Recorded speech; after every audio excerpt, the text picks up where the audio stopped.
الاهلي والزمالك بيخسروا، والمصري متصدر الدوري باقوى هجوم، باقوى دفاع، احسن فريق في الدوري حتى الان. المصري هو نجم الجوله الاسبوع ده، وده ملخص الجوله الخامسه في الدوري المصري.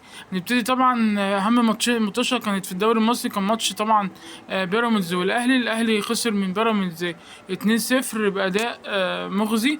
الفريق ما كانش بيعمل اي حاجه، مفيش هجمات تكتيكيه. بيراميدز كان احسن بكتير.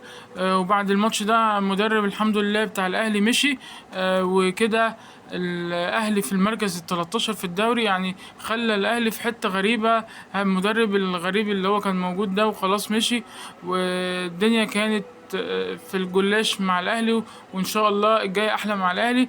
اللي جاب الاهداف بيراميدز كريم وريد الكارت في الدقيقه الخامسة، وفي الدقيقه 68 وريد الكارت تاني بيجيب الجون التاني، ويفوز بيراميدز 2-0 على الاهلي. اما الزمالك بيخسر من وادي دجله في ماتش غريب. وادي دجله كان احسن بكتير من الزمالك. الزمالك ما جاش النهارده، مفيش برضو جمل تكتيكيه. المدرب ده شكله برضو لو فضل كده ماتشين ثلاثه ممكن يمشي. الدنيا كانت ضايعه مع الزمالك. يعني وادي دجله ده لسه صاعد من الدوري الممتاز اصلا السنه دي، وبقاله كام موسم، 3 او 4 مواسم ما بيصعدش. يعني كان فريق لسه جديد بلعيبه اصلا مش معروفه. والزمالك جايب صفقات جديده، ولا حد عمل حاجه. يعني اللي جاب الهدف ناصر منسي، اللي هو اللاعب اللي كان عندهم من سنتين ثلاثه يعني كمان. يعني اللعيبه الجديده ما عملتش حاجه. فهنشوف الزمالك هيحصل فيه ايه الايام الجايه. يعني هو اصلا كان بيكسب الماتش اللي فاتت، بس كان الاداء بتاعه مش حلو.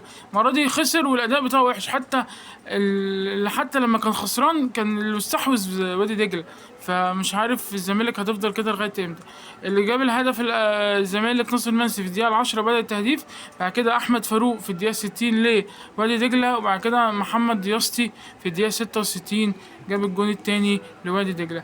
اما المصري بيفوز برباعيه نظيفه على كهرباء الاسماعيليه باهداف صلاح محسن ومصطفى كشري وعمر الساعي نجم اللي كان في الاهلي معرفش بقى نجم هنا في المصري، وعبد الرحيم الدخنوم نجم الدوري المصري لغايه دلوقتي مع نادي المصري، ونادي المصري بيتصدر الدوري. كمان بقيه المطوشه كان في سموحه وبتروجيت تعادلوا 0-0. كان في ماتشين الاسبوع ده تعادل 0-0.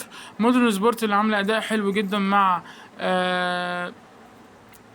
في الدوري المصري الموسم ده كسبت بيراميدز، ودلوقتي كسبت حرس الحدود 1-0. غزل المحله اخيرا بعد التعادلات الاربعه اللي فاتوا 0-0 اخيرا بيجيب اهداف وبتفوز على الاسماعيلي بنتيجه كبيره 3-0.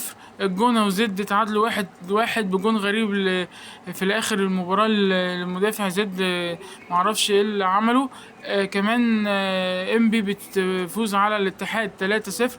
اما طلائع الجيش بتتعادل مع البنك الاهلي 0-0.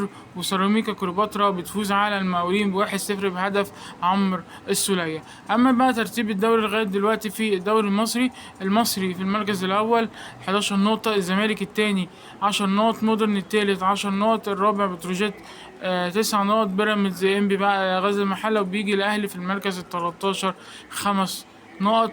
واخر مراكز اللي هم الاربعه اللي لغايه دلوقتي اللي هم في المراكز اللي تحت الاتحاد ومقاولين وكهرباء الاسماعيليه وفاركو اللي عنده نقطه واحده فقط.